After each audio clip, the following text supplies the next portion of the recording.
اور شہادت حسین یا سانحہ کربلا رضی اللہ تعالیٰ عنہم اجمعین کا تعلق ہے۔ اصل میں اس کو نہیں سمجھ سکتے لوگ جب تک کہ ریولوشن اور کاؤنٹر ریولوشن کا فلسفہ سمجھ میں نہ آئے۔ جب کسی ملک میں کسی خطہ ارضی میں کوئی انقلابی تحریک چل رہی ہوتی ہے، ظاہر بات ہے ابتدا میں تو انقلابی لوگ چند ہوتے ہیں، کمزور ہوتے ہیں، ضعیف ہوتے ہیں، ان سے کوئی خطرہ محسوس نہیں ہوتا، لیکن کشاکش کے دوران ایک وقت آ جاتا ہے کہ پھر جو مخالف انقلاب ہیں وہ یہ سمجھ بیٹھتے ہیں، سمجھ جاتے ہیں کہ اب ہماری پیش نہیں جا رہی، اب ہمارا بس نہیں چلے گا، لہذا سر جھکا دو۔ اسے پنجابی محاورے میں کہا جاتا ہے نیوی پاؤ، اس وقت تو وقت کو گزارو۔ اب اس کے بعد پھر کوئی موقع ملا تو دیکھیں گے کہ اس انقلاب کو ہم انڈو کر سکیں، کاؤنٹر ریولوشنری موومنٹس۔ یہ اصل میں فلسفہ سمجھ میں نہ آئے اور ریولوشن کا فلسفہ سمجھ میں نہ آئے تو سیرت النبی سمجھ میں نہیں آ سکتی۔ منہج انقلاب نبوی میری کتاب ہے، اس کو پڑھیے تو سیرت کا وہ تجزیہ آپ کے سامنے آئے گا جو آپ کی آنکھیں کھول دے گا کہ سیرت کو ہم کیا سمجھتے رہے اور سیرت اصل میں ہے کیا۔ بہرحال یہ کاؤنٹر ریولوشنری موومنٹس تھیں کہ جب عرب میں حضور کو فیصلہ کن قوت حاصل ہو گئی تو جو بھی مخالفین تھے انہوں نے سر جھکا لیا، سرنڈر کیا، اسلام لے آئے، گویا کہ چھپ گئے اسلام کے لبادے میں۔ لیکن وہ تھے اسی طاق میں کہ پھر کبھی موقع ملے تو پھر ہم اس نظام کو لہو بالا کر دیں، تلپٹ کر دیں۔ یہ رد عمل سب سے پہلے خود عرب کے اندر پیدا ہوا، کیونکہ مشرکین عرب کو جب سورہ توبہ کی پہلی 6 آیات نازل ہوئی ہیں جن میں الٹیمیٹم دے دیا گیا کہ اب کسی مشرک قبیلے سے کوئی معاہدہ اللہ کا اور اس کے رسول کا نہیں ہوگا، تمہیں 4 مہینے کی مہلت دی جا رہی ہے، یا ایمان لے آؤ اور یا تمہیں قتل کر دیا جائے گا۔ یہ بہت سخت آیات ہے قرآن کی، سورہ توبہ کی ابتدائی 6 آیات۔ اور حضرت علی رضی اللہ تعالیٰ عنہ کا کہنا یہ ہے کہ اس آپ کو معلوم ہے کہ مصحف میں یہ واحد صورت ہے جس سے پہلے بسم اللہ الرحمن الرحیم نہیں لکھی بھی آپ کو نظر آتی، باقی 113 صورتوں کے شروع میں بسم اللہ الرحمن الرحیم ہے۔ تو کیا وجہ ہے یہاں کیوں نہیں ہے؟ حضرت علی کا فرمانا ہے کہ یہ صورت تو تلوار ہاتھ میں لے کر اتری ہے، اور بسم اللہ الرحمن الرحیم میں اللہ تعالیٰ کے 2 اسماء ہیں، الرحمن الرحیم، تو یہ گویا کہ اس سے متضاد صورتحال ہے کہ اب تمہارے لیے آخری موقع ہے، یا ایمان لے آؤ اور یا قتل کر دیا جاؤ۔ اس میں ایک تیسری گنجائش خود بخود نکلتی تھی، یا یہ ملک چھوڑ کر چلے جاؤ، اور ایسا بہت سے لوگوں نے کیا بھی، لیکن اکثر لوگوں نے گردن چکائی۔ لیکن رد عمل ظاہر ہوا، ایک تو مرتدین کھڑے ہو گئے جنہوں نے نئی نئی نبوتوں کو مان لیا، ایک مانعین زکوٰۃ کھڑے ہو گئے کہ ہم زکوٰۃ تمہیں نہیں دیں گے۔ یہ رد عمل تھا مشرک عرب کا، مشرکین عرب کا۔ اور حضرت ابوبکر رضی اللہ تعالیٰ عنہ کے دفتر فضائل کا یہ بڑا اہم باب ہے، ود این آئرن فسٹ، حالانکہ وہ بہت رقیق القلب، کمزور ضعیف الجسہ انسان تھے، لیکن یہ کہ عظیمت کوہ ہمالیہ جو ہے ان کے اندر ظاہر ہوئی ہے، ود این آئرن فسٹ انہوں نے ان ساری جو رد عمل کی جو تحریکیں تھی انہیں کچل کر رکھ دی، اور پھر پورے عرب کو گویا کہ اثر نو اس میں اسلام کے نظام کو کنسولیڈیٹ کر کے حضرت عمر کے حوالے کر دیا رضی اللہ تعالیٰ عنہ۔ حضرت عمر کے زمانے میں جو جنگیں ہوئیں اس میں سلطنت روما جو ہے، جو اس وقت کی 2 سپر پاورز تھیں، سلطنت روما قیصر روم، ہیراکلیس ہرقل تھا اس وقت جو رومی جو قیصر روم تھا، حکمران تھا، شہنشاہ تھا، اور دوسری طرف ایرانی مملکت تھی، خسرو پرویز تھا۔ لیکن یہ کہ عیسائیت کے ساتھ اسلام کا اس طرح کا تصادم نہیں ہوا تھا حضور کے زمانے میں، بلکہ نجاشی رحمۃ اللہ علیہ نے تو مسلمانوں کو پناہ دی تھی۔ ماقوقس پیٹریارک جو تھے اس کے الیگزینڈریا کے، انہوں نے حضور کے جو نامہ مبارک گیا تھا اس کا بہت اکرام کیا، تکریم کی، تحفے بھیجے حضور کی خدمت میں۔ ہرقل نے بھی کوشش کی تھی کسی طریقے سے، جیسے کوئی 250 برس پہلے یا 300 برس پہلے، 300 برس پہلے جیسے کانسٹنٹائن جو ایمپرر تھا روم کا، اس نے عیسائیت قبول کی تھی اور ساری سلطنت عیسائی ہو گئی تھی، لہذا اس کی سلطنت باقی رہی، اس کی حکومت باقی رہی۔ اسی طرح ہم سب مسلمان ہو جائیں، لیکن اس میں وہ ناکام ہو گیا۔ لیکن یہ کہ کوئی اس نے کنفرنٹیشن نہیں کی حضور سے۔ البتہ ایران کا معاملہ یہ تھا کہ اس کے پرختے اڑ گئے، اس نے حضور کے نامہ مبارک کو چاک کیا تھا، حضور نے فرمایا جب اطلاع ملی کہ اس نے اپنی سلطنت کو چاک کر دیا ہے، اس کے ٹکڑے کر دیے۔ بہرحال وہاں رد عمل شدید تھا، اور ایرانی جان لیجئے کہ ان کے اندر بہت اسٹرانگ نیشنلزم ہے، آج بھی ہے اسٹرانگ نیشنلزم، لہذا ان کے ہاں رد عمل شدید تھا۔ ان کی تو سلطنت ختم ہو گئی، نسیہ منسیہ ہو گئی، وجود ہی نہیں رہا۔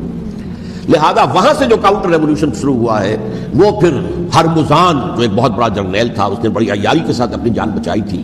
یہ بڑا دلچسپ واقعہ ہے کہ وہ یعنی کنڈمڈ تھا اسلامی حکومت کی طرف سے، خلافت کی طرف سے، کہ وہ جہاں بھی پایا جائے اس کو قتل کرنا ہے۔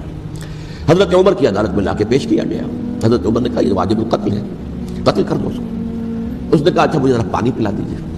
حضرت عمر نے فرمایا ٹھیک ہے بھائی پانی لاؤ، پانی دے دو۔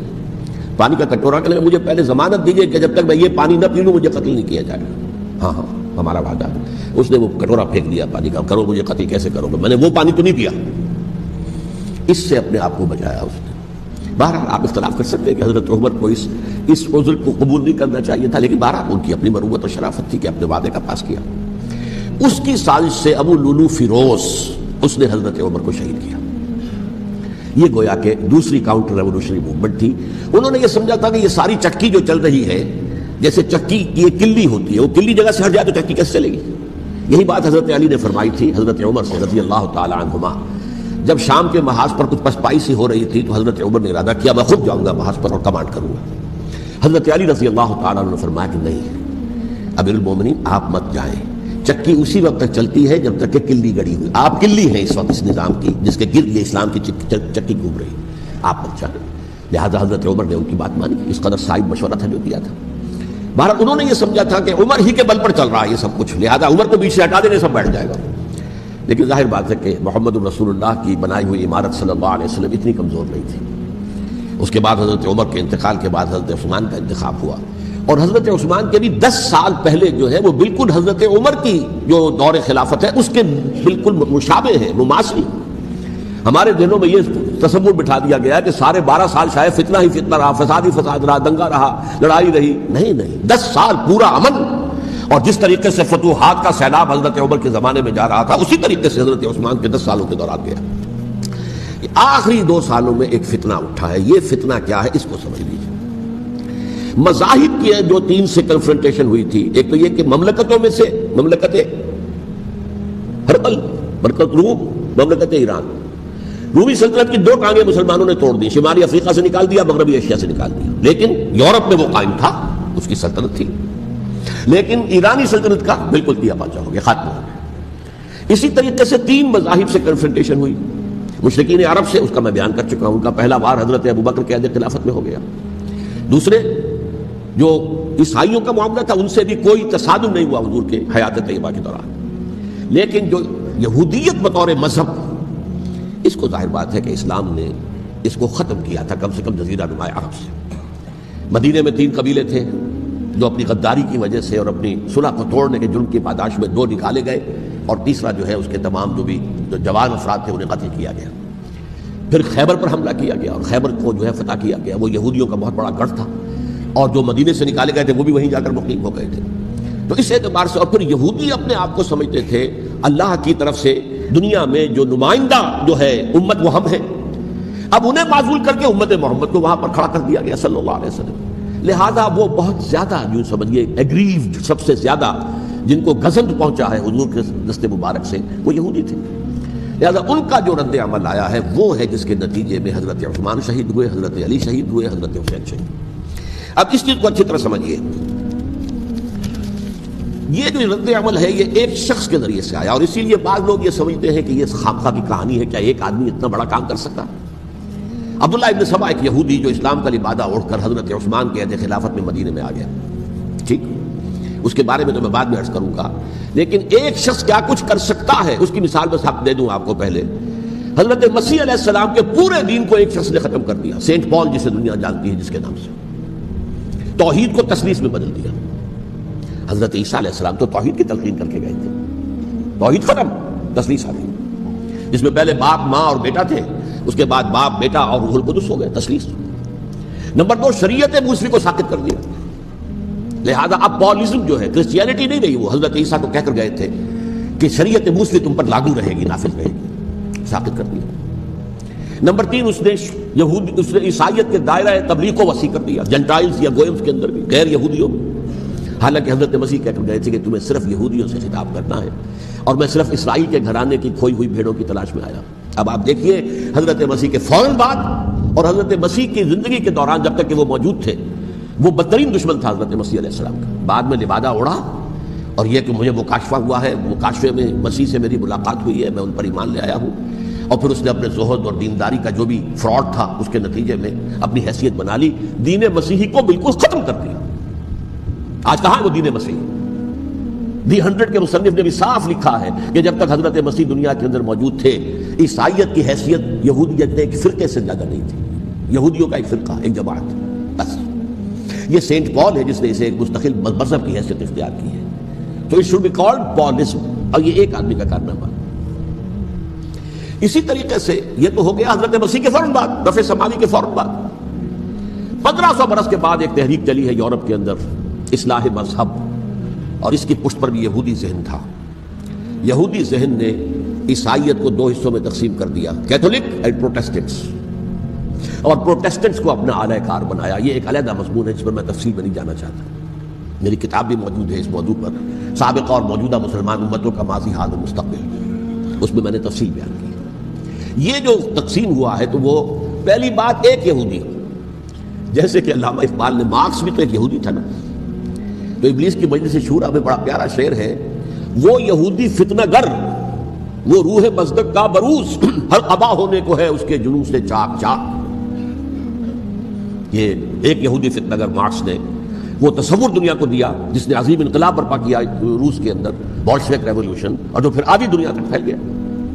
آج سے 50 سال پہلے امریکہ کانپتا تھا، روس کے سامنے کھڑا ہوا کانپ رہا تھا، اس لیے کہ روس سائنٹیفک ترقی میں امریکہ سے بہت آگے تھا، اس کے ایسٹروناٹ پہلے گئے ہیں خلا کے اندر، امریکہ تو بہت پیچھے تھا۔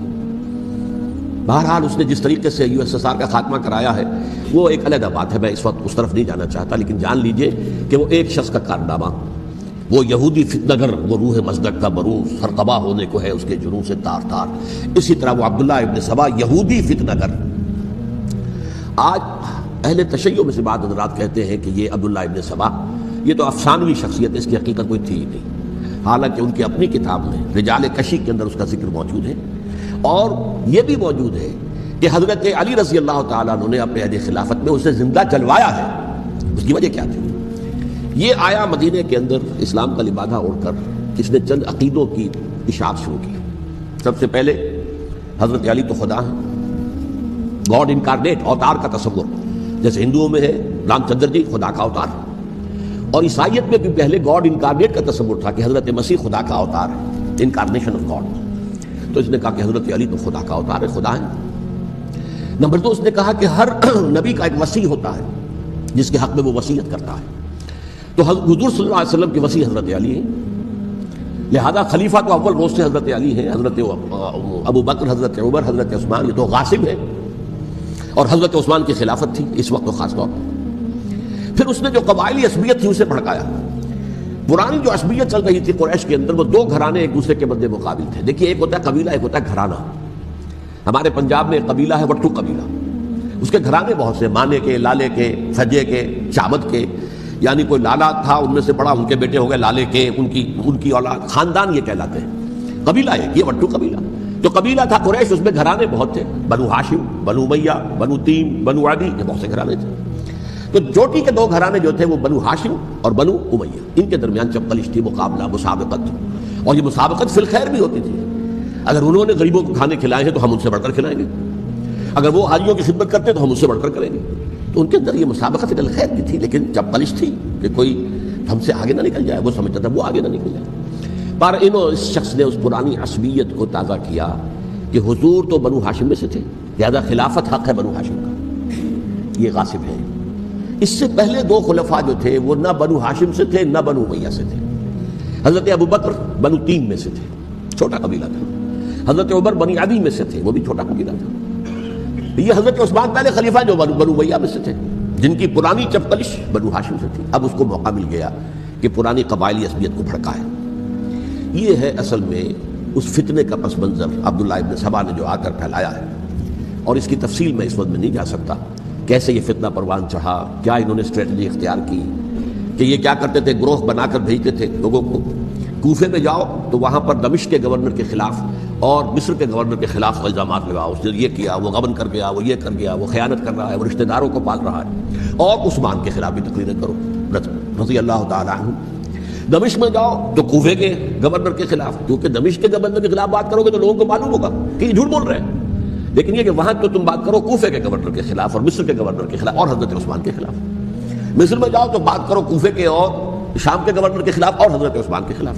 یہ انہوں نے ایسا اٹھایا، اور اس زمانے میں آپ کو معلوم ہے ذرائع رسل و رسائل تھے نہیں، نہ اس فتنے کی پتہ چل سکا جب تک کہ وہ فتنہ جو ہے پوری طرح برگو بار لا کر تلاور درخت نہیں بن گیا۔ اس کے نتیجے میں حضرت عثمان رضی اللہ تعالیٰ عنہ شہید ہوئے، اور خلیفہ پھر حضرت علی رضی اللہ تعالیٰ عنہ کو انہی سوائیوں نے، جنہوں نے گھیراؤ کیا تھا، جنہوں نے حضرت عثمان کو شہید کیا ہے، یہی حضرت علی رضی اللہ تعالیٰ عنہ کے ارد گرد ہو گئے. اور حضرت علی رضی اللہ تعالیٰ عنہ بھی نہیں چاہتے تھے خلافت کی بیعت لینا، لیکن آخر کیا کرتے؟ کیا وہ امت کو بغیر خلیفہ کے چھوڑ دیتے؟ حضرت زبیر سے کہا گیا، انہوں نے نہیں مانا، رد کر دی بات. حضرت طلحہ سے کہا گیا، انہوں نے نہیں مانا. حضرت علی سے کہا گیا، اب عشرہ مبشرہ میں سے یہی تو تھے نا، لہذا انہوں نے تسلیم کر لیا، خلافت ہو گئی. لیکن اس کے بعد جو خانہ جنگی ہوئی ہے، اس خانہ جنگی کے نتیجے میں نوٹ کر لیجئے کہ 1,00,000 کے قریب مسلمان ایک دوسرے کی تلواروں اور نیزوں اور برچھیوں اور تیروں سے قتل ہو گئے، ہلاک ہو گئے. یہ ہماری تاریخ کا تاریخ ترین باب ہے. 5 سال، 4.5 سال حضرت علی کی خلافت کے اور 6 مہینے حضرت حسن کی خلافت کے رضی اللہ تعالیٰ عنہ. اس سے کیا ہوا کہ ایک طرف تو اسلام کی جو توسیع ہو رہی تھی، تھمتا نہ تھا کسی سے سیل رواں ہمارا، وہ سیلاب رک گیا، انٹرنل سیبوٹاج ہو گئی نا. اب تو اندر ہی آپس ہی میں اگر دستوں گریبان ہو گئے تو باہر اب کیا توسیع کرتے ہیں، وہ توسیع کا عمل رک گیا. اور یوں سمجھیے کہ جیسے ٹرک اگر کبھی چل رہا ہو، بھرا ہوا ہو، لوڈڈ، اور وہ چڑھائی چڑھ رہا ہو، تو اگر کہیں موشن ٹوٹ جائے، ٹرک کو رکنا پڑے، تو ڈرائیور کے جان پر بن جاتی، اس لیے کہ اس کو دوبارہ سٹارٹ کرنا، اور جبکہ وہ چڑھائی پر ہے، انکلائن پر ہے، آسان کام نہیں ہوتا، خطرہ ہوتا ہے وہ پیچھے جو ہے وہ نہ جائے. اور پہاڑی علاقوں میں آپ کو معلوم ہے ذرا پیچھے چلے جانے کا مطلب جو ہے بہت خطرناک جو ہے نتیجہ نکل سکتا ہے. بہرحال حضرت علی رضی اللہ تعالیٰ عنہ نے اپنے خلافت میں ایک کام یہ کیا. اب اس کی کیا مصلحتیں تھیں یہ تو انہی کے علم میں ہوگا، ہم قیاس کر سکتے ہیں، میں اس میں نہیں جانا چاہتا. ابھی تک خلافت کا مرکز تھا مدینہ منورہ، حضرت ابوبکر، حضرت عمر، حضرت عثمان، وہیں جہاں حضور صلی اللہ علیہ وسلم رہے تھے اور جہاں پر کہ حضور مدفون تھے. لیکن حضرت علی نے اپنا مرکز جو ہے وہ کوفہ بنا دیا. اچھا، اس کی ایک ظاہری وجہ یہ سمجھ میں آتی ہے کہ اسلام کا جو پھیلاؤ ہو گیا تھا، وہ سلطنت اتنی وسیع ہو گئی تھی کہ مدینہ منورہ بہت جنوب میں اور بڑے صحرا کو عبور کر کے جانا ہوتا تھا. کوفہ جبکہ ایسی مقام پر تھا کہ جہاں سے مشرقی راستہ جا رہا ہے ایران کو، عراق کے اندر تو ہے وہ شہر کوفہ، اور پھر ایران اور خراسان اور ہندوستان کو راستہ جا رہا ہے، وہیں سے شمال کی طرف جا رہا ہے، شام کی طرف اور ترکی کی طرف، اور وہاں سے پھر یہ کہ مغربی افریقہ کو بھی کنٹرول کرنا، جو شمالی افریقہ کو وہ بھی آسان تھا. بہرحال حضرت علی نے کوفہ کو اپنا مرکز بنایا، اور نتیجہ یہ ہوا کہ سبائیوں کا بھی مرکز وہی بن گیا، چونکہ انہوں نے اپنے آپ کو گردا گرد رکھا حضرت علی کے رضی اللہ تعالیٰ. اب ظاہر بات ہے کسی پرٹیکولر پرسن کے خلاف تو کوئی مقدمہ موجود تھا نہیں، بلکہ جب جنگ جمل ہو رہی تھی، ابھی جنگ نہیں ہوئی تھی، حضرت عائشہ، حضرت طلحہ، حضرت زبیر وہ لے کر آئے تھے لشکر اس مطالبے کے لیے کہ حضرت عثمان کے قاتلوں کو سزا دی جائے، قصاص لیا جائے. حضرت علی رضی اللہ تعالیٰ عنہ سے گفت و شنید ہو رہی تھی. حضرت علی جو ہے اس پر آمادہ ہو گئے کہ ٹھیک ہے، میں جو بھی قاتلین عثمان ہیں ان کو گرفتار کر کے سزا دوں گا. عین اسی وقت کوفے کی مسجد کے اندر جو ہے 10,000 کا مجمع کھڑا ہو گیا، ہم سب قاتل عثمان ہیں، لو ہم سے بدلہ کہاں سے لوگے. اور انہوں نے کیا کیا، جاتے ہی جنگ چھیڑ دی.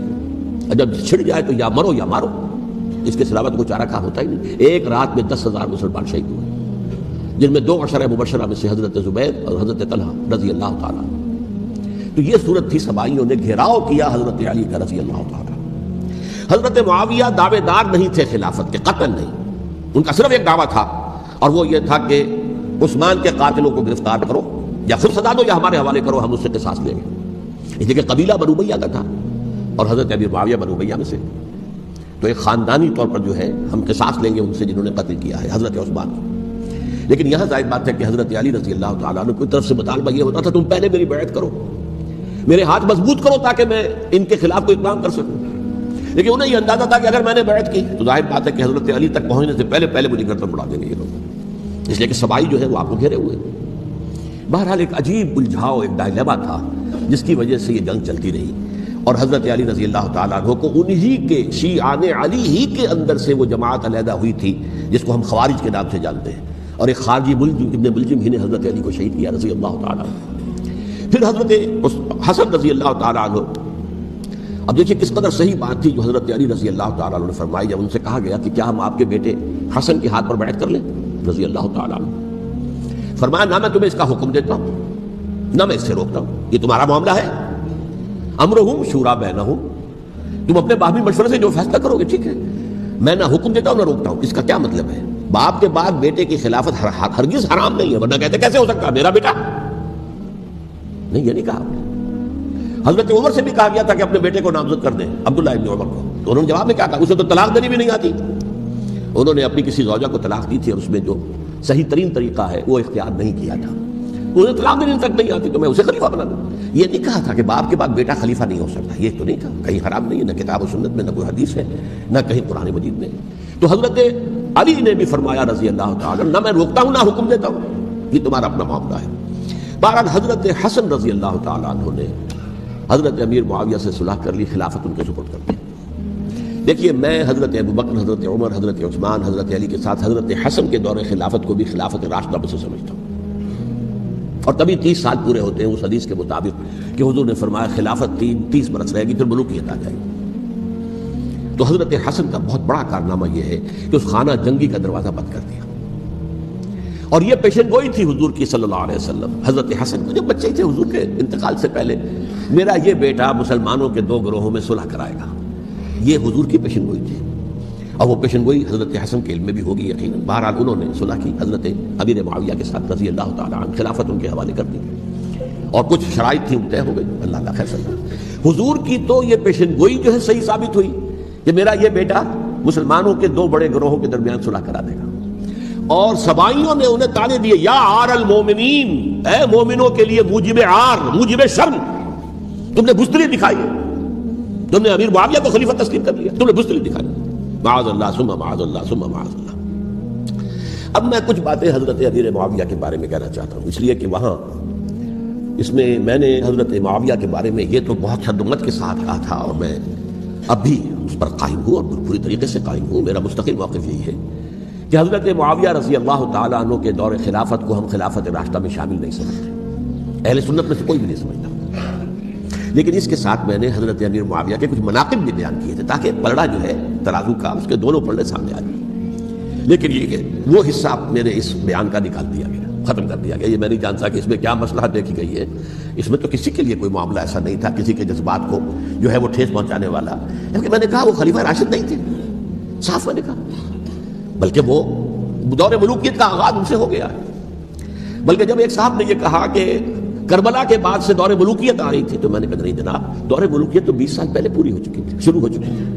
حضرت امیر معاویہ کے بھی 20 سال جو ہے وہ دور ملوکیت میں شمار تھے. انہیں کسرا العرب بھی کہا گیا، عرب کے کسرا جو شہنشاہ ایران کا خطاب تھا، حضرت معاویہ رضی اللہ تعالیٰ عنہ کو کسرا العرب کہا گیا، عرب کا کسرا یہ.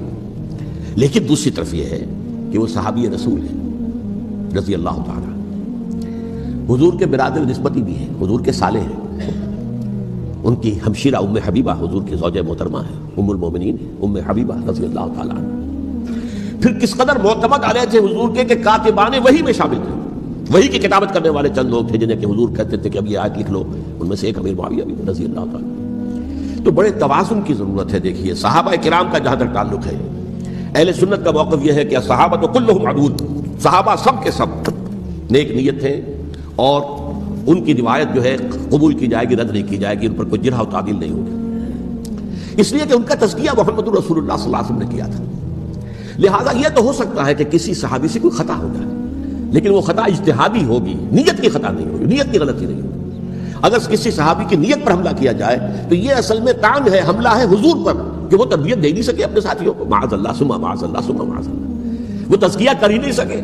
3 جگہ جو قرآن میں آیا یتلو علیہم آیاتہ ویزکیہم، تو کیا تزکیہ کیا؟ اگر ان کے قریب ترین ساتھی جو تھے، اگر ان کے اندر بھی بدنیتی تھی اور دنیا کی طلب تھی اور دنیا کے اندر اقتدار حاصل کرنے کا جذبہ تھا، تو پھر کیا تزکیہ کیا؟ معاذ اللہ ثم معاذ اللہ. لہذا صحابہ سب کے سب عدول ہیں اور ان سے اختلاف ممکن ہے لیکن ان کی نیت پر حملہ نہیں ہو سکتا. تو حضرت امیر معاویہ کی شخصیت ایک چیز ہے، آپ کا دور خلافت دوسری چیز ہے. شخصیت کے اعتبار سے صحابی رسول ہیں، برادر نسبتی ہیں حضور کے صلی اللہ علیہ وسلم، اور پھر یہ کہ اس قدر معتمد علیہ ہے صحابہ میں سے کہ وہ کاتبان وحی، یہ عام آدمی کے کرنے کا کام نہیں تھا جو وحی کی کتابت کرے، اللہ کے کلام کی. البتہ یہ ہے کہ جیسا کہ میں نے عرض کیا ان کا دور خلافت راشدہ نہیں ہے، وہ ملوکیت کا دور ہے. یہ میں نے جیسا کہ عرض کیا، میں نے ایک صاحب نے جب یہ کہا کہ ملوکیت شروع ہو رہی تھی، میں نے شروع نہیں ہو رہی تھی، ملوکیت تو 20 سال پہلے شروع ہو چکی تھی. اسی طریقے سے ایک صاحب نے کہا تھا کہ اسلام کو قائم کرنے کے لیے حضرت حسین میدان میں آئے. میں نے کہا یہ بھی غلط ہے، اسلام تو 60 سال پہلے قائم ہو چکا تھا. نبی اکرم صلی اللہ علیہ وسلم کے دستے مبارک سے اسلام قائم ہو گیا. جاء الحق وزهق الباطل ان الباطل كان زهوقا. پھر 30 برس تک وہ کامل شکل کے اندر قائم رہا. تو اسلام جو ہے وہ جو ہے در حقیقت اب قائم کرنے والی بات نہیں تھی، البتہ اس کے اندر زوال شروع ہو گیا تھا۔ اس زوال کے عمل کو روکنے کے لیے حضرت حسین میدان میں آئے۔ یہ ایک چیز کو صحیح تاریخی پرسپیکٹو میں رکھنا، تو جس طرح سے دین کو قائم کرنے کے لیے دیکھیے قائم تو کیا محمد رسول اللہ صلی اللہ علیہ وسلم والذین معہ رضی اللہ تعالیٰ عنہ انہوں نے کیا تھا۔ ہاں اب جو ہے وہ اپنی اس شاندار حیثیت سے نیچے گرنے لگا تھا، وہ میں بعد میں عرض کروں گا کہ میں نے اس سے کیا عرض کیا تھا کہ یہ اس زوال کو روکنے کے لیے کسی طریقے سے یہ اپنی اصل حقیقت میں قائم رہے، یہ حضرت حسین رضی اللہ تعالیٰ عنہ کی سعی تھی۔ اچھا، حضرت امیر معاویہ کے جو 20 سال ہیں وہ پورے امن، سکون، اطمینان، کوئی جھگڑا، کوئی فساد، کوئی اختلاف، کوئی باہمی فارغ نہیں، کچھ 20 سال۔ یہ بھی تاریخ کی بڑی چشم کشا حقیقت ہے جو عام طور پر لوگوں کے علم میں نہیں ہے۔ سبائی بھی دبکے رہے، حضرت امیر معاویہ کی حکومت اتنی مضبوط تھی، کنٹرول، کہ ان کو کچھ سر اٹھانے کا موقع نہیں ملا۔ موجود تھے، دبکے رہے، جیسے کہ میں نے کہا ریولیوشن کے آخری مرحلے پر آ کر جو مخالفین ہیں وہ دب جاتے ہیں کہ پھر دیکھیں گے موقع ملے گا تو پھر لیں گے ان سے حساب کتاب۔ 20 سال رہے ہیں پورے امن کے۔ 10 سال کے بعد یعنی درمیان میں ہے حضرت امیر معاویہ کا عہد خلافت۔ ایک صحابی جو کہ بزرگ صحابہ میں سے ہیں، مغیرہ ابن شعبہ رضی اللہ تعالی عنہ، وہ آتے ہیں، وہ کہتے ہیں کہ دیکھیے امیر المومنین، کتنی بڑی خانہ جنگی رہی تھی مسلمانوں کی آپس میں، اور اب بھی اگر آپ کسی کو نامزد کیے بغیر چھوڑ گئے امت کو تو پھر خانہ جنگی ہو جائے۔ 1 لاکھ اس وقت جو ہے وہ ہلاک ہوئے تھے، نہ معلوم اب کتنے ہلاک، لہٰذا آپ اپنی زندگی ہی میں نامزد کر دیجئے کسی کو خلیفہ، ولی عہد بنا دیجئے۔ حضرت امیر معاویہ نے ابتداءً جو ہے انکار کیا نہیں، لیکن ان کے دلائل ایسے تھے وزنی، اور میں سمجھتا ہوں کہ وہ بات صحیح تھی جو مغیرہ ابن شعبہ نے کہی، اس لیے کہ اب صحابہ کرام میں سے جو کبار صحابہ تھے وہ تو سب دنیا سے رخصت ہو چکے تھے۔ اب تو یا صغار صحابہ رہ گئے تھے جو حضور کے زمانے میں بچے تھے، حضرت حسن، حضرت حسین، عبداللہ ابن زبیر، ایک بچے تھے نا، یا تو وہ تھے، اور یا بالکل نو مسلم تھے، اور نو مسلموں میں بڑی تعداد وہ تھی جو ایرانیوں کی تھی، شامیوں کی تھی، ادھر کی تھی، ادھر کی تھی، تو ان کو تو ظاہر بات ہے کہ تربیت نبوی سے کیا خلافت راشدہ سے بھی اکثر و بیشتر کو حصہ ملا ہی نہیں۔ تو اس صورت میں اب وہ اعلیٰ ترین معیار پر حکومت کے نظام کو قائم کرنا ممکن نہیں ہے۔ کوئی قبائلی عصبیت جب تک حکومت کی پشت پر نہیں ہوگی، حکومت مستحکم نہیں ہوگی۔ یہ گویا کہ ایک جس کو کہتے ہیں کہ حقیقت بینی، واقعیت پسندی، ایک آئیڈیالزم ہے اور ایک ریئلزم ہے کہ آپ فیکٹس آن دی گراؤنڈ کو غور کریں، سوچیں اس کے اوپر اور پھر کوئی فیصلہ کریں۔ اس اعتبار سے پھر حضرت امیر معاویہ نے بات مان لی اور بیعت لے لی لوگوں سے حضرت یزید کے لیے کہ یہ خلیفہ ہو گئے میرے بعد، اس کو ولی عہدی کہتے ہیں۔ اچھا، اس وقت 5 افراد ایسے تھے کہ جنہوں نے اس سے اختلاف کیا، یہ بات بہت اہم ہے۔ میرا کتاب کیا ہے سانحہ کربلا، اس کے کچھ نسخے آج یہاں ہوں گے، آپ لوگ پڑھیے اسے غور سے اور پھیلائیے تاکہ حقیقت سامنے آئے۔ 5 افراد کون تھے جو ہونے چاہیے؟ ابو بکر فوت ہو گئے، ان کے بیٹے عبد الرحمن ابن ابی بکر۔ عمر فوت ہو گئے، ان کے بیٹے عبداللہ ابن عمر۔ عباس فوت ہو گئے، ان کے بیٹے عبداللہ ابن عباس۔ زبیر فوت ہو گئے، ان کے بیٹے عبداللہ ابن زبیر۔ اور حضرت حسن جو ہے ان کا انتقال ہو چکا تھا، حضرت علی کے بیٹے حضرت حسین رضی اللہ تعالیٰ عنہ اجمعین۔ حضرت حسن کے بارے میں ایک فریق کا کہنا یہ ہے کہ انہیں زہر دے کر ہلاک کیا گیا، اہل تشیع کا قول یہ ہے، جبکہ اہل سنت کہتے ہیں کہ نہیں، وہ اپنی جو بھی طبی موت تھی اس سے ان کی وفات۔ لیکن میں اس میں نہیں جانا چاہتا، اس لیے کہ یہ مائکرو ہسٹری جو ہے نا، وہ تو ایک ایک واقعے کے لیے ادھر کی روایات کیا، ادھر کی کیا ہیں، ان کے پاس کیا دلائل، یہ تو کسی ریسرچ اسکالر کا موضوع ہے، میرا موضوع نہیں ہے۔ لیکن بہرحال یہ 5 حضرات تھے جنہوں نے ولی عہدی کی بیعت نہیں کی، لیکن حضرت معاویہ اتنے حلیم الطبع انسان تھے، انہوں نے جبر نہیں کیا، کوئی تشدد نہیں کیا۔ ٹھیک ہے، ولی عہدی کی بیعت نہیں کر رہے، کوئی بات نہیں، میری بیعت تو کی ہوئی ہے نا، ابھی تو میں زندہ ہوں، بات ختم ہو گئی، میری بیعت کو تو نہیں توڑا انہوں نے، فسخ بیعت نہیں کی۔ اس اعتبار سے انہوں نے نہ کوئی تشدد کیا، نہ جبر کیا، نہ کوئی مواخذہ کیا۔ لیکن جب امیر معاویہ کا انتقال ہو گیا، اب ولی عہدی کی بجائے وہ اب خلافت کی بیعت ہوئی، سب لوگوں نے بیعت کر لی۔ ان 5 میں سے ایک فوت ہو چکے تھے، حضرت عبد الرحمن ابن ابی بکر فوت ہو چکے رضی اللہ تعالی۔ 4 تھے، ان 4 میں ایک اختلاف ہوا۔ 2 کی رائے یہ تھی، عبداللہ ابن عمر، عبداللہ ابن عباس، کہ اگرچہ یہ کام غلط ہوا ہے، اسلام کی روح کے منافی ہوا ہے، یہ بادشاہت کی بنیاد پڑ رہی ہے، لیکن یہ بات ایسی نہیں ہے کہ اس کی بنا پر ہم خانہ جنگی شروع کروا دیں امت کے اندر، خون خرابہ کروائیں، فساد کروائیں۔ لہذا انہوں نے بیعت کر لی۔ اب کوئی اگر یہ کہے معاذ اللہ کہ وہ بک گئے تھے یزید کے ہاتھ میں، معاذ اللہ ثم معاذ اللہ، وہی بات آپ اختلاف کر سکتے ہیں کہ انہیں نہیں کرنی چاہیے تھی، یہ کوئی رائے رکھے، مجھے اختلاف نہیں، لیکن ان کی نیت پر حملہ کریں گے تو حملہ محمد رسول اللہ پر ہوگا صلی اللہ علیہ وسلم۔ عبداللہ ابن عمر کون ہے؟ کتنی حدیثیں ان سے جو ہے وہ منقول ہیں۔ عبداللہ ابن عباس کون ہے؟ جنہیں حضور نے جو ہے جن کے لیے دعا کی تھی، اے اللہ فقہہ فی الدین وعلمہ التاویل، اے اللہ اس نوجوان کو دین کا فہم عطا کر اور قرآن کی تعویل اور تفسیر کا علم عطا کر۔ حبر الامہ کہلاتے ہیں۔ وہ کہیں پیسوں اور ٹکوں کے عوض بھی جانے والے نہیں تھے، انہوں نے امت کی مصلحت دیکھی، نیت جو ہے اس پر حملہ نہ کیجیے، البتہ اختلاف کا حق آپ کو حاصل ہے۔ دو حضرات جو ہے ڈٹے رہے کہ نہیں، ہمیں کم وقت میں ریزسٹ کرنا ہے۔ عبداللہ ابن زبیر عمر کے اعتبار سے وہ بڑے ہیں، مسلمانوں میں سب سے پہلے ولادت مدینے میں جا کر جو ہوئی ہے وہ عبداللہ ابن زبیر کی ہوئی ہے۔ ہجرت کر کے جب مہاجرین وہاں پہنچے، کچھ عرصے تک کسی کے ہاں کوئی اولاد نہیں ہوئی، تو لوگوں نے تانے دینے شروع کر دیے کہ معلوم ہوتا ہے کہ یہاں آ کر یہ مکے کے رہنے والے جو ہے کمزور ہو گئے ہیں، ان کی اولاد ہی نہیں ہو رہی۔ پھر عبداللہ ابن زبیر کی ولادت ہوئی ہے، یہ حضرت ابو بکر کے نواسے ہیں، حضور کی زوجہ محترمہ حضرت عائشہ کی بہن حضرت دیکھیے ابھی نام نکل گیا ہے جی، حضرت اسماء رضی اللہ تعالی عنہما، یہ ان کے ساتھ آتے ہیں، حضرت زبیر کے بیٹے۔ ان کا فیصلہ ہوا کہ ہمیں رجسٹ کرنا ہے کم وقت میں، ایٹ اینی کاسٹ۔ حضرت حسین ابن علی رضی اللہ تعالیٰ عنہما کا بھی فیصلہ ہوا کہ ہمیں رجسٹ کرنا ہے کم وقت میں۔ البتہ ان میں بھی ایک اختلاف ہو گیا، یعنی یہ دو تو جڑے رہے، ان دو میں اختلاف ہو گیا۔ عبداللہ ابن زبیر کا کہنا یہ تھا کہ ہمیں حجاز میں رہنا چاہیے، یہ سرزمین ہے جس میں نبوت کی برکات سب سے زیادہ ہیں، یہاں ہم مضبوط قلعے کے اندر ہیں، ہمیں یہاں سے جو ہے رجسٹ کرنا چاہیے اور ختم کرنا چاہیے اس نظام کے اندر جو خرابی آ گئی ہے اس کو۔ حضرت حسین رضی اللہ تعالیٰ عنہ کے پاس خطوط کا تانتا بنا ہوا تھا، کوفے سے لوگ خط لکھ رہے تھے، آئیے آئیے آئیے، ہم آپ کے ہاتھ پر بیعت کریں گے، ہم آپ کے ہاتھ پر بیعت کریں گے، ہم آپ کے ہاتھ پر بیعت کریں گے۔ یہی وہ کوفہ جو حضرت علی کا دارالخلافہ رہا تھا اور جو پھر سبائیت کا گڑھ بن گیا تھا۔ چنانچہ حضرت حسین نے حضرت مسلم بن عقیل کو بھیجا وہاں پر کہ میرے نمائندے کی حیثیت سے جا کر وہاں پر بیعت لو۔ 10-12 ہزار افراد نے بیعت کر لی، لیکن اس کے بعد یزید کی طرف سے گورنر بنا کے بھیجا گیا ابن زیاد کو۔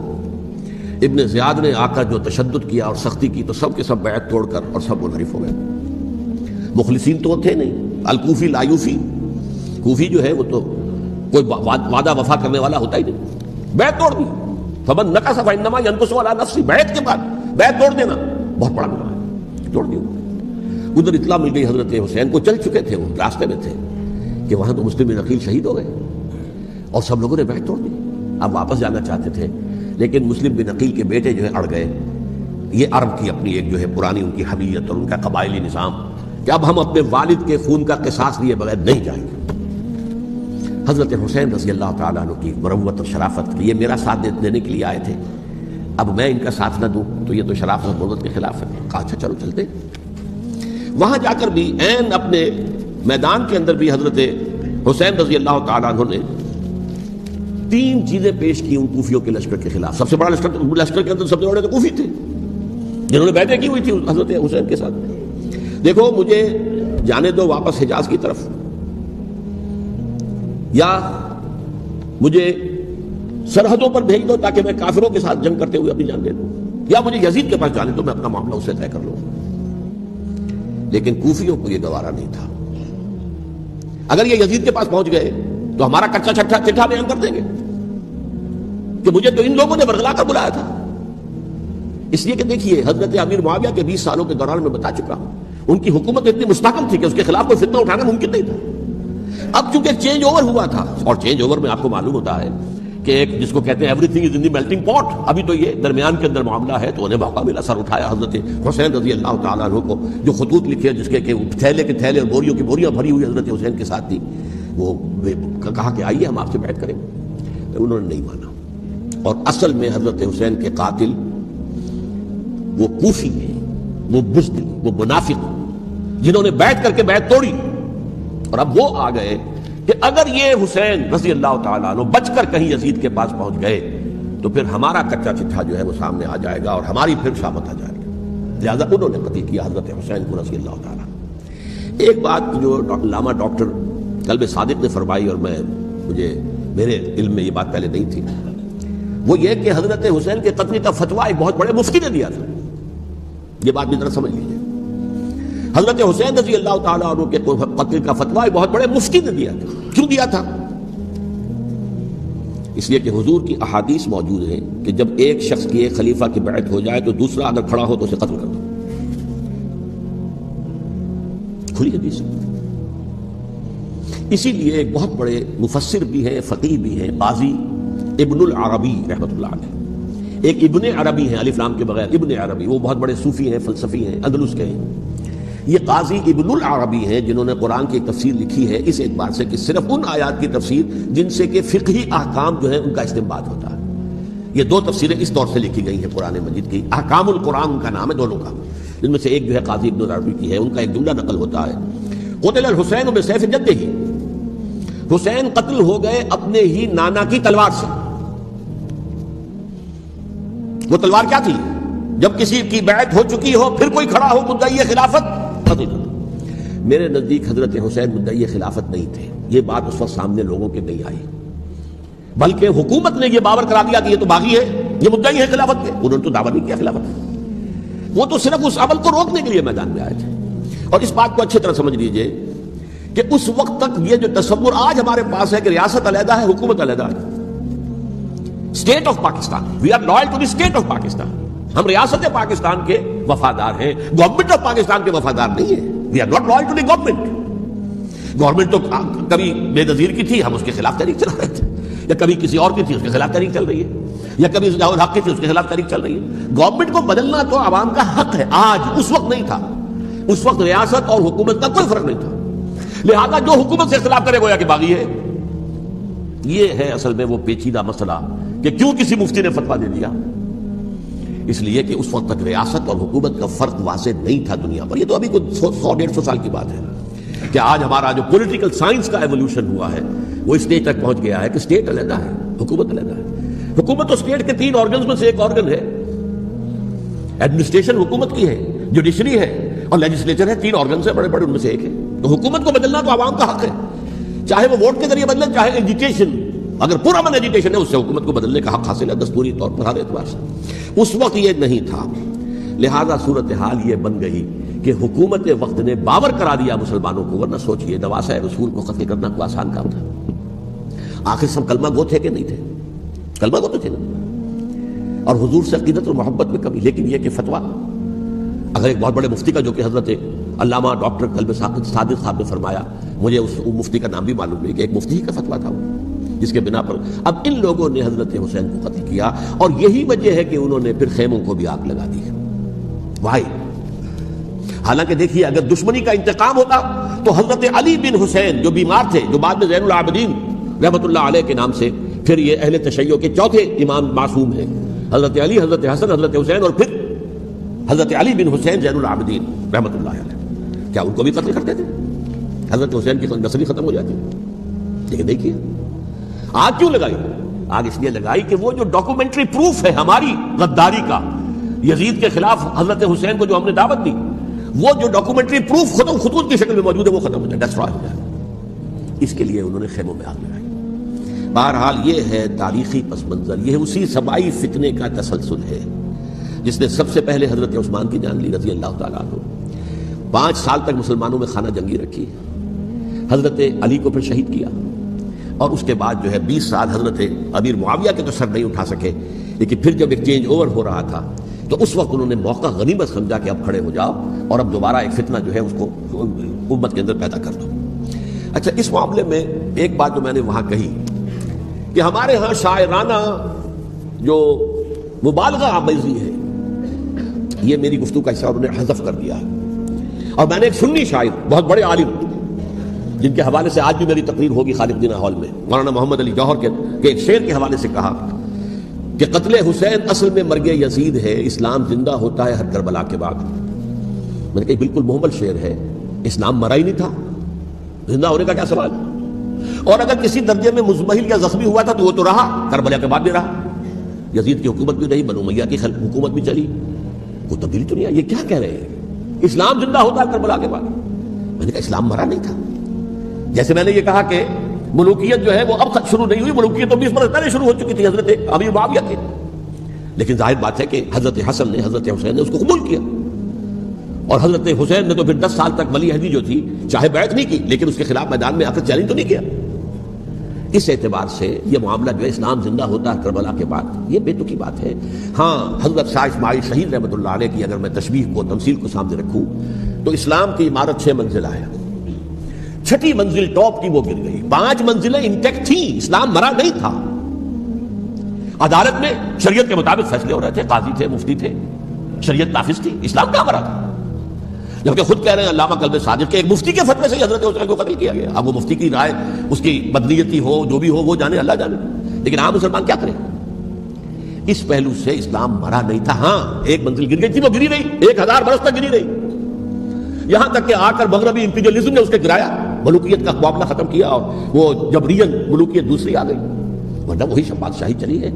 بلکہ دور بنو امیہ میں وہ بادشاہی پوری طرح اس نے بالوں پر نہیں نکالے تھے، اصل بالوں پر تو اس نے نکالے ہیں دور بنو عباس میں آ کر، اور پھر سلاطین جو ہے جو خلفاء ہے ان کا بھی بادشاہت تھی، اور کیا تھا، وہ خلافت تو نہیں تھی۔ تو یہ تو اسلام میں جو بھی نقص واقع ہو گیا تھا، کبھی واقع ہو گئی تھی، وہ جو کی تو برقرار رہی، اس کو بھی تسلیم کیا۔ میں اللہ کا شکر ادا کر کے کہتا ہوں کہ دونوں حضرات، دونوں شیعہ دانشور اور بڑی اعلیٰ سطح کے جو شیعہ عالم تھے، انہوں نے اس بات کو تسلیم کیا اور میری اس بات کو چیلنج نہیں کیا۔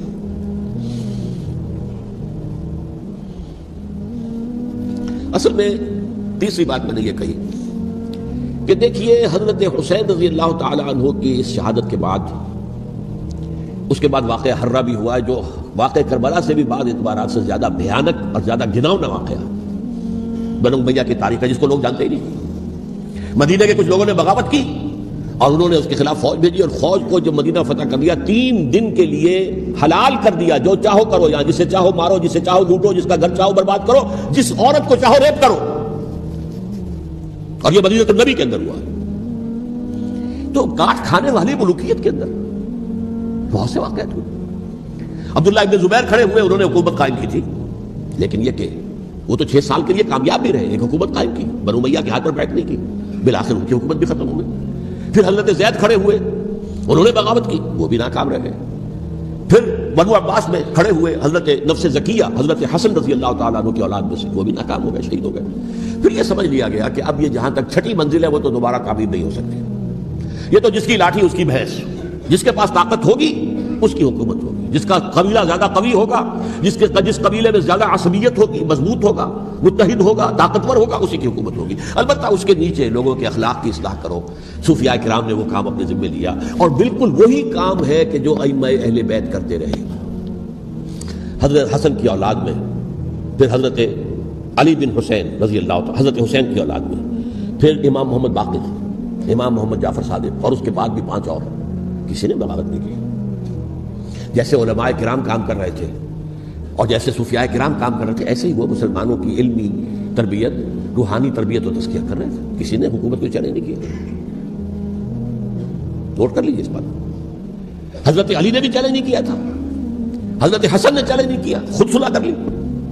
تو ائمہ اہل بیت جو 12 یہ گنتے ہیں، جن میں سے آخری جو ہے حضرت مہدی کو تو ابھی ظاہر ہونا ہے، ان کے عقیدے کے مطابق وہ روح پوش ہیں، وہ ظاہر ہوں گے، لیکن 11 حضرات کے بارے میں یہ کہ حضرت حسین کے سوا کسی نے بھی چیلنج نہیں کیا ملک کے نظام میں، اور حضرت حسین نے بھی اس مغالطے پر کیا کہ کوفی ساتھ دیں گے، اور یہ موقع ہے کہ یہ جو 6ٹھی منزل اسلام کی گر گئی ہے، اسے دوبارہ تعمیر کر دیا جائے۔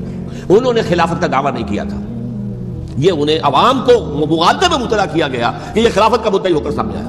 جیسا کہ میں نے آپ سے کہا تھا، امیر معاویہ نے حضرت علی کے عہد خلافت میں کبھی خلافت کا دعویٰ نہیں کیا، مدعی خلافت نہیں تھے وہ تو یہ کہتے تھے کہ قاتلان حسین جو ہے، قاتلان عثمان کو سزا دو، قصاص دو، بس۔ اسی طرح حضرت حسین نے بھی، اب دیکھیے اس ضمن میں اس میں کوئی شک نہیں ہے، حضرت حسین رضی اللہ تعالی عنہ کی جو شہادت ہوئی ہے، ان کے ساتھیوں کی، اعزاء و اقارب کی، تاریخ انسانی میں یہ عزم، ہمت، شجاعت، مثابرت، صبر، استقلال، استقامت، اس کی بہت روشن مثال ہے، بہت روشن مثال ہے، بہت روشن مثال ہے۔ لیکن اس سے تاریخ کی رفتار پر کوئی اثر نہیں پڑا۔ وہ جو ملوکیت آ گئی تھی وہ اور گہری سے گہری ہوتی چلی گئی۔ واقعہ کربلا کے بعد تو واقعہ حرہ ہوا، میں نے گنوا دیا، اس سے زیادہ تو میرے خیال میں کہ اور ہمارے لیے لائق شرم جو ہے کوئی واقعہ ہے ہی نہیں اس پہلو سے۔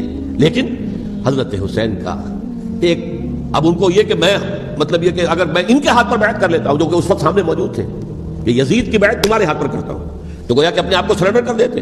وہی خطرہ جو امیر معاویہ کو تھا کہ مجھے وہ تو پہنچنے بھی نہیں دیں گے علی تک رضی اللہ تعالیٰ عنہ اور مجھے پہلے ہی شہید کر دیں گے. یہی خطرہ حسین کو تھا رضی اللہ تعالیٰ عنہ کہ مجھے یزید تک پہنچنے نہیں دیں گے، پہلے قتل کر دیں گے. اور ویسے بھی یہ ایک شرافت، مروت اور حمیت اور غیرت اور عزت نفس کا تقاضا بھی تھا کہ بھائی معاملہ ہے یزید کا، میرا مجھے وہاں جانے دو، اللہ اللہ خیر سے. یو کین اسکورٹ می، میرے دائیں بائیں چلو تاکہ میں کہیں اور بھاگ نہ جاؤں تمہارے خیال میں، مجھے وہاں پہنچا دو، میں وہاں پہ جا کے اسے معاملہ کر لوں. لیکن انہوں نے قتل کیا. اصل قاتلان کوفی، وہی سبائی. البتہ یہ ہے کہ اس واقعے کی جو یادگار ہے اس میں کوئی شک نہیں ہے کہ اس نے مسلمانوں میں سے ایک گروہ کے دل میں قربانی اور شہادت کا جذبہ بہت پیدا کیا، اس میں کوئی شک نہیں. اور جس طریقے سے کہ عاشورہ محرم میں یاد منائی جاتی ہے، جس طریقے سے اس نے اہل تشیع کے اندر قربانی کا جذبہ بے انتہا پیدا کر دیا. اگرچہ وہ جذبہ بروئے کار نہیں آتا، اس لیے کہ ان کے ہاں یہ عقیدہ ہے، یہ طے ہے کہ جب تک حضرت مہدی ظاہر نہیں ہوں گے ہم کسی کے خلاف بغاوت نہیں کریں گے. یہ پوری تاریخ میں ان کا معاملہ رہا، تمام جو ہے ائمہ اہل بیت کا معاملہ رہا. جب تک مہدی نہیں آتے keep sitting and keep waiting, wait and see, that's all. یہ تو خمینی صاحب نے کیا ہے، آیت اللہ خمینی صاحب نے، کہ انہوں نے یہ ایران کے شیعوں کو باور کرایا کہ بھائی جب آئیں گے حضرت مہدی آ جائیں گے، لیکن ہم اب ہاتھ پر ہاتھ رکھ کر بیٹھے رہیں، باطل کو چیلنج بھی نہ کریں. ہمیں کچھ تو کرنا چاہیے، وہ ہاتھ پاؤں ہلانے چاہیے، اور کچھ نہیں تو مہدی کا راستہ جو ہے صاف کرنا چاہیے، تمہید کرنی چاہیے، ان کے راستہ ہموار کیا جائے. تو یہ ان کی بڑی عظمت ہے آیت اللہ خمینی صاحب کی کہ اہل تشیع ایران کے جو ہے ان سے انہوں نے یہ بات منوا لی کہ ہم بالکل انرٹ نہیں بیٹھے رہیں گے، بلکہ اب انہیں نائب امام قرار دے کر اور ولایت فقیہ کے فلسفے کے حوالے سے، یہ دو چیزیں ان کی جو ہیں بنیادی فلسفے کی ہیں، وہ اس وقت میرا موضوع نہیں ہے. انہوں نے عوام کو ایسا کھڑا کیا ہے کہ 20,000 سے لے کر 30,000 کے درمیان انسانوں نے جانے دی. عورتوں کے جلوس نکلے، شیرخوار بچہ گود میں ہے عورت کے اور گولی کھا رہی ہے اور مر رہی ہے، گر رہی ہے. آپ سوچئے زندگی کتنی عزیز ہوتی ہے، اور شیرخوار بچے کے لیے ماں کی جو زندگی ہے، اس ماں کو اپنی زندگی کتنی عزیز تر ہوگی کہ اپنے لیے نہیں تو اس بچے کے لیے مجھے جینا ہے. لیکن نہیں، گولیاں کھائیں گری. یہ جذبہ انہی میں ہے. واقعہ یہ ہے کہ اہل سنت کے اندر یہ جذبہ نہ ہونے کے برابر ہے. یہ میں واشگاف الفاظ میں کہہ رہا ہوں. پورے عالم اسلام میں صرف شیعہ ایران ایسا نکلا ہے کہ جس نے بادشاہت کا خاتمہ کیا. باقی سعودی عرب میں بادشاہت بیٹھی ہوئی ہے، ڈٹ کر بیٹھی ہوئی ہے. اربوں ڈالر کا ایک ایک محل بنتا ہے ان بادشاہوں کا، اور سنی سن ہے، سن کوئی حرکت نہیں. وہ تو اب جو حرکت ہو رہی ہے وہ اینٹی امریکن حرکت ہے جو ہو رہی ہے. در حقیقت وہ مسئلہ بالکل دوسرا ہے جو اس وقت ہو رہا ہے. لیکن یہ کہ عالم اسلام میں کوئی تحریک ایسے نہیں اٹھی. یہ اہل تشیع میں ہے جو بالکل استثنائی بات ہے کہ انہوں نے جو ہے ایک ایسا بادشاہ جس کو کہا جاتا تھا کہ اس کا جو اسلحہ خانہ ہے وہ ایشیا میں سب سے بڑا اسلحہ خانہ ہے، جو 2500 سالہ پرانی جو ایک عظمت تھی ایران کی، اس کو دوبارہ تازہ اور زندہ کرنا چاہتا تھا. 2500 سالہ برسی اس نے منائی تھی، اس کے لیے ایک شہر آباد کیا تھا کہ خسرو یا سائرس یا ذوالقرنین قرآن مجید کی اصطلاح میں اس کی یادگار بنائی تھی. اور وہ سوچ رہا تھا کہ وہی عظمت دوبارہ ایران کی ہوگی جو کہ خسرو کے زمانے میں تھی، جس کا قرآن مجید میں سورہ کاف کے اندر ذکر ہے. مشرقی فتوحات، مغربی فتوحات، شمالی فتوحات. تو وہ بادشاہ جو اس کو بھاگنا پڑا ہوا قربانی کی وجہ سے. تو یہ جو ہے واقعہ کربلا نے، اس میں کوئی شک نہیں ہے کہ ایک ایسی مشعل روشن کی ہے جس کو کہ ہر شخص کو دیکھنا چاہیے. یہ بھی انسان، جیسے کہ اقبال نے ایک شعر کہا تھا غالب کے لیے، فکر انسان پر تیری ہستی سے یہ روشن ہوا ہے، پرے مرغ تخیل کی رسائی تاک ہو جا. تو فکر انسان پر حضرت حسین کی قربانی سے یہ واضح ہوا ہے کہ انسان کس حد تک جا سکتا ہے قربانی دینے کے لیے اپنے کسی مقصد کے لیے. مقصد ان کا جو تھا، میں نے اسی لیے آیت پڑھی تھی، معاذ اللہ ثم معاذ اللہ. میں ایک آخری بات جو کہہ رہا ہوں وہ نوٹ کر لیجئے. ایک خاص انتہائی نقطہ نظر کے عام کیے جانے کی وجہ سے سنیوں میں بھی ایک انتہائی رد عمل پیدا ہوا ہے. Extreme rightist سنیز. اگر ایک طرف سے حملہ کیا گیا ہے حضرت عثمان کی نیت پر، ان کو خیانت کا الزام لگایا گیا، ان پر اقربا پروری کا الزام لگایا گیا، حضرت ابو موسیٰ شریف پر خیانت اور غداری کا الزام لگایا گیا. یہ ساری چیزیں اگر صحابہ کرام کے اوپر ہوئی ہیں، امیر معاویہ پر، امیر اور عمرو بن العاص پر، تو جواب میں کچھ لوگ کھڑے ہو گئے. حضرت علی وہ اقتدار کے طالب تھے، معاذ اللہ ثم معاذ اللہ ثم معاذ اللہ. یہ اہل سنت کا موقف نہیں ہے. حضرت حسین اقتدار کے طالب تھے، ہرگز نہیں، ہرگز نہیں، ہرگز نہیں. وہی اصول جو میں نے بتایا تھا سب کے لیے لاگو رہے گا. وہ امیر معاویہ کے لیے ہے تو حضرت علی کے لیے بھی، حضرت حسین کے لیے بھی ہے. یہ نیک نیت ہے. آپ ان کی کسی رائے سے اختلاف کر سکتے ہیں لیکن ان کی نیت پر حملہ نہیں کریں گے. نیت پر حملہ کریں گے آپ کا ایمان بالرسالت جو ہے وہ مجروح ہو جاتا ہے. یہ رسول کے ساتھ بھی رسول نے کیا تذکیہ کیا، یتلو علیہم آیاتہ ویزکیہم، اس کا سارا عمل محمد کا کیا ہوا صلی اللہ علیہ وسلم۔ تو صحابی کے معاملے میں یہ ہمارے ہاں ان کو اہل سنت جو ہیں جو معتدل مزاج کے، اکثریت ان کی، یہ تو چند لوگ ہیں، ذرا قلم چلا لیتے ہیں تو ان کی بہت سی کچھ چھوٹی چھوٹی کتابیں بھی شائع ہو گئی ہیں بہت، لیکن انہیں اہل سنت نے قرار دیا ناسبی یا خارجی۔ جیسے خوارج نے کہا تھا حضرت علی بھی کافر ہیں اور حضرت ابی معاویہ بھی کافر ہیں، حضرت عمرو بن العاص بھی کافر ہیں معاذ اللہ ثم معاذ اللہ۔ ایسے ہی کچھ لوگ حضرت حسین پر بھی الزام لگاتے ہیں کہ اقتدار کی ہوس اور طلب کے اندر انہوں نے یہ سارا سفر کیا تھا، اور بس یہ ہے کہ وہ جو بازی تھی وہ ہار گئے، اللہ اللہ صلی اللہ، اس سے آگے کیا ہے معاملہ؟ نہیں، معاذ اللہ ثم معاذ اللہ۔ اسی لیے میں نے آیت آج جو پڑھی تھی ایک اور جو بہت بظاہر آپ کو معلوم ہوئی ہوگی، غیر متعلق ہے میرے آج کے عنوان سے، تلک الدار الآخرۃ نجعلھا للذین لا یریدون علوا فی الارض ولا فسادا۔ یہ سورہ قصص کے آخری آیات میں سے، دیکھو یہ آخرت کا گھر جو ہے وہ ہم خاص کر دیں گے ان لوگوں کے لیے جو اس زمین میں اپنے اقتدار کے طالب نہیں ہوتے۔ زمین میں اقتدار کے طالب ہوگے فساد ہو جائے گا، تم بھی طالب میں بھی طالب، جھگڑا ہوگا، لڑائی ہوگی، دنگا ہوگا، فساد ہوگا۔ تلک الدار الآخرۃ نجعلھا للذین لا یریدون علوا فی الارض ولا فسادا، جو لوگ زمین میں اپنے اقتدار کے طالب اور اس کے نتیجے میں فساد پیدا کرنے والے نہیں ہیں، ان کے لیے ہم نے آخرت کا گھر خاص کیا ہے۔ والعاقبۃ للمتقین، اور عاقبت جو ہے، انجام کار، آخرت جو ہے وہ تو متقیوں کے لیے ہے۔ اسی میں آئیں گے سب صحابہ کرام، خواہ وہ حضرت علی ہے رضی اللہ تعالیٰ عنہ، اور خواہ وہ حضرت ابی معاویہ ہیں، حضرت عثمان ہیں رضی اللہ تعالیٰ عنہ، خواہ حضرت حسن ہے، حضرت حسین ہے رضی اللہ تعالیٰ عنہ، خواہ عبداللہ ابن زبیر ہے، خواہ عبداللہ ابن عباس ہے، خواہ عبداللہ ابن عمر رضی اللہ تعالیٰ عنہ اجمعین۔ اس اصول کو سامنے رکھ کر اختلاف آپ کر سکتے ہیں کسی سے بھی، لیکن کسی کی نیت پر حملہ کریں گے تو اصل میں آپ کا ایمان بالرسالت مجروح ہو جائے گا۔ علی کو نبی اکرم صلی اللہ علیہ وسلم نے اپنا نائب بنا کر چھوڑا تھا جب غزوہ تبوک میں جا رہے تھے مدینے میں۔ حضرت علی نے کہا کہ مجھے آپ عورتوں کے ساتھ بٹھا کے جا رہے ہیں، فرمایا تمہارا مقام میرے ساتھ وہی ہے جو موسیٰ کے ساتھ ہارون کا تھا۔ ہارون کو چھوڑ کر گئے تھے نا یہودیوں کے پاس جب گئے تھے تورات لینے کے لیے، تو تمہارا وہی مقام ہے میرے ساتھ۔ تو یہ حضرت علی ہے رضی اللہ، ان کے بارے میں میرا ان کی کیا عظمت میری نگاہ میں۔ تو یہ 3 کتابچے ہیں، مجھے نہیں معلوم تیسرا یہاں ہے یا نہیں ہے، بہرحال آپ لوگوں کو ریکمینڈ کر رہا ہوں کہ ان کا مطالعہ کریں۔ اب یہ کہ آخری بات یہ ہے کہ اصل ہمارے کرنے کا کام کیا ہے۔ دیکھیے کیوں نہیں کیا کسی نے بھی خروج کا معاملہ وہ میں واضح کر چکا ہوں، بغاوت نہیں کی، کیوں؟ ایک تو ریاست اور حکومت میں فرق نہیں تھا، ذرا کھڑا ہو اور وہ باغی قرار پائیں گے، واجب القتل ہو جائیں گے، فتوے کی زد میں آ جائے گا، یہ معاملہ تھا۔ اور دوسرے یہ کہ عمارت پوری گری نہیں تھی، ایک منزل گری تھی۔ آج ہم کہاں کھڑے ہیں؟ پوری عمارت گری ہوئی ہے، نہ شرعی عدالتیں ہیں، نہ شرعی فیصلے ہیں، نہ احکام الہی نافذ ہیں، نہ حدود اور قصاص کے معاملات ہیں، کچھ بھی نہیں۔ ہمارا فرض کیا ہے؟ حضرت حسین کی مدح کرتے رہیے، تعریف کرتے رہیے، صحابہ کرام کی مدح کرتے رہیے، مدح صحابہ، اس کے لیے مجلسیں قائم ہو رہی۔ بھائی کر کیا رہے ہو؟ تھے تو آبا وہ تمہارے ہی، مگر تم کیا ہو؟ ہاتھ پر ہاتھ دھرے منتظر فردا ہو۔ تلک امت قد خلت لہا ما کسبت ولکم ما کسبتم، وہ تو ایک امت تھی جو چلی گئی، اللہ کے ہاں پہنچ گئے۔ جو کچھ انہوں نے کمایا وہ ان کے لیے، تمہارے لیے نہیں ہے، تمہارے لیے وہ ہوگا جو تم کماؤ گے۔ ہمارے لیے راستہ اب یہی ہے کہ خلافت راشدہ کے مکمل نظام کو اثر نو قائم کرنے کے لیے منہج انقلاب نبوی کو اختیار کریں۔ میری کتاب اس پر، کیسٹس اس پر، آڈیو کیسٹس، ویڈیو کیسٹس، سی ڈیز، نہ معلوم ڈی وی ڈی، سب کچھ موجود۔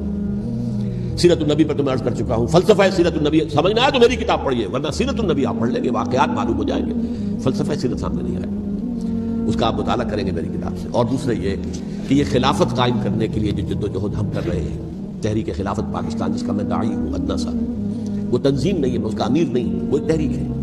جیسے تحریک پاکستان کہلاتی تھی جس کی تنظیم تھی مسلم لیگ، پارٹی کا نام مسلم لیگ تھا، لیکن تحریک پاکستان، اس طرح تحریک خلافت پاکستان وہ ہم نے چلائی ہے تنظیم اسلامی کے تحت۔ یہ خلافت جب پہلی چلی تھی آج سے 84 سال قبل، نومبر 1921 میں خالد دینا ہال میں وہ مقدمہ چلا تھا، جس کے نتیجے میں بڑے بڑے جو لیڈر تھے ہمارے، مولانا محمد علی جوہر اور مولانا حسین مدنی اور مولانا ابوالکلام آزاد، ان سب کو 2 سال کی قید کی سزا سنائی گئی تھی، بغاوت، مقدمہ بغاوت، یہ خالد دینا ہال۔ اسی میں سن 91 یا 92 میں میں نے 3 دن تقریریں کی تھیں، جن میں آج سے پھر میں 3 تقریریں کرنے والا ہوں، ایک آج شام کو، ایک کل شام کو رات 9 بجے، آج بھی کل بھی، ایک پرسوں اتوار کی صبح کو 10 بجے ہے کیا 11 بجے۔ تو ان میں آپ حضرات شرکت فرمائیں تاکہ اصل جو ہمارے کرنے کا کام ہے، تاریخ کو بھی سمجھنا چاہیے، تاریخ کے عوامل کیا ہیں، کیا پس پردہ عوامل کار فرما تھے، کیا کسی شے کی اصل حقیقت ہے، وہ سمجھنا چاہیے۔ لیکن یہ ہے کہ اس اعتبار سے میں نے جب یہ لفظ استعمال کیا تھا اس مذاکرے میں، لپ سروس، کہ یہ ہم صرف لپ سروس کرتے رہے، مدح کے بیان کرتے رہے، منقبت بیان کرتے رہے، حضور کی نعتیں کہتے رہے، اس سے تو بات نہیں بنے گی جب تک کہ وہ فرض منصبی شہادت علی الناس کا جو ہمارے ذمے ہے بحیثیت امت محمد صلی اللہ علیہ وسلم، اس کو ادا نہ کرے۔ مجھے خوشی ہے کہ اس کی بھی تائید دونوں حضرات نے کی، ہاں یہ لپ سروس کا معاملہ ہے۔ اللہ تعالی حضرت حسین کے نقش قدم پر چلتے ہوئے، بلکہ اصل میں تو ہمارے لیے اسوہ رسول ہے محمد صلی اللہ علیہ وسلم، اس پر چلتے ہوئے ہم پاکستان میں اسلام کا نظام خلافت قائم کرنے کی جدوجہد